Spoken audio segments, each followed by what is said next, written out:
صباح الخير، قولوا لي عملتوا ايه في افتتاح يوم المتحف بما ان معظم او 90% مننا كان يعتبر اجازة. انا الحمد لله اليوم ده كنت اجازة، والحمد لله ان اليوم ده ما كانش عندي عرايس.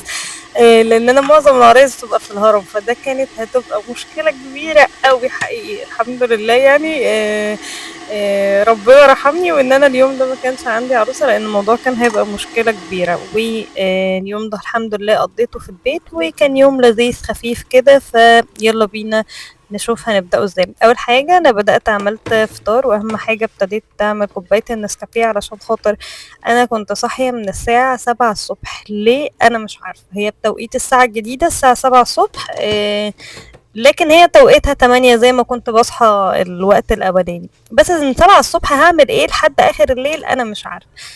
بعد ما فطرت أخدت الفيتامينز، فيتامين سي والحديد، باحب إن أنا آخدهم مع بعض عشان خاطر الفيتامين سي يمتص الحديد.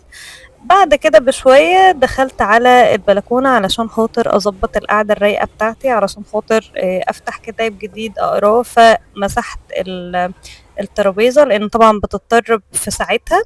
وهنا ما كنت محتارة بقى اختار بين كتاب ايه اقراه. كنت عايزة اقرا اعرف وجهك الاخر وجسمك يتذكر كل شيء. بس طبعا جسمك يتذكر كل شيء ده كتاب كبير قوي. وكنت بقرأ معاهم الأب الغني والأب الفقير. بس برضو ده كبير. فحبيت ايه، ان انا اختار كتاب وسط، لا كبير قوي ولا صغير قوي عشان خاطر ما تقفلش. ففضلت محتارة شوية اختار بين اني كتاب، وفي الاخر اخترت كتاب اعرف وجهك الاخر. حسيته هيبقى سلس وخفيف كده مع الكتاب التاني علشان خاطر مزهقش بسرعة. هنا بقى كان اكل العصافير خلاص ما فضلش فيه غير حبة صغيرة، فابتديت ان انا احط لهم جنبيه حبة رز. ده حطاه للعصافير الصغيرة، واللي هناك بره ده حطاه لليمام. ليه؟ لان هما ما بيسمحوش للعصافير ان هي تاكل معاهم من نفس الطبق. هما بيفضلوا قاعدين جوه الطبق ومش بيسمحوا للعصافير تدخل جواه.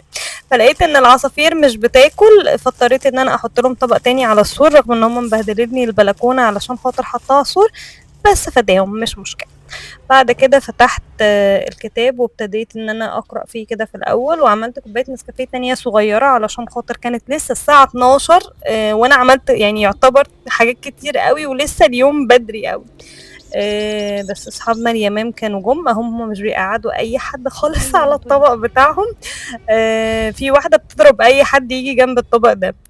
بس وبعد كده دخلت اتفرج شويه على الاحتفالات زي ما احنا شايفين كده. وبعد كده ابتديت اقوم اشوف المهام بتاعة البيت. كان عندي خضار، مثلا جبت خضار علشان خاطر عايزة ان انا افرزه واشيله زي ما احنا شايفين كده. قعدت اقطع فيه بقى وانضفه واشيله براحتي. وبعد كده ابتدينا نعمل الغداء وكل ده، وكانت حقيقي الساعة حوالي 2، يعني الساعة 2 وكل ده حصل. هنا بقى انا عندي مشكله مع صينيه البطاطس بالفراخ دي، ان انا ما حطيتش الجبنه في الاول خالص.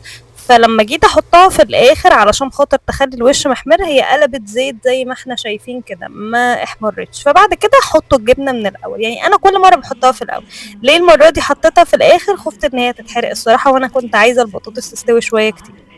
بس كده. وبعد كده ميعاد الاحتفال جه، وشغلت البطوطة بتاعتي وولعت الشمعة. مش فاهمة ليه، ايه الجو الرومانسي اللي انا عملته ده.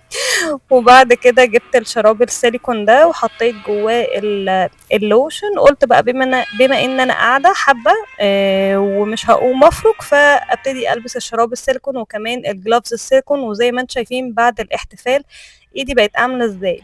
وبس كده، تصبحوا على خير وباي باي.